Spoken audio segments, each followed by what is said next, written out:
Knee replacement is the only cure for severe knee arthritis, and the knee demands more from surgery than the hip does.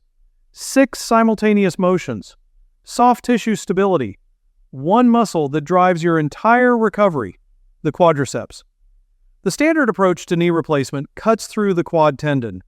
That tendon then has to heal before you can use the muscle that gets you walking again. The approach I use goes beneath it. The quad tendon is never cut. If you don't cut it, it doesn't have to heal. In the full guide, we cover all of it. How to know if your knee pain is actually coming from arthritis or something else entirely. The robotic technology that maps your surgery in 3D before I ever make an incision and adjusts in real time to your own ligament tension. Surgery day, including the part most patients don't believe until they experience it. You walk the same day. And the honest recovery picture.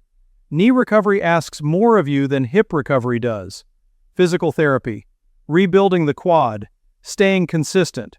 You can say no to anything, but you have to say yes to something. For the full video and the complete written guide, please just click beneath this one. 10 chapters on knee replacement.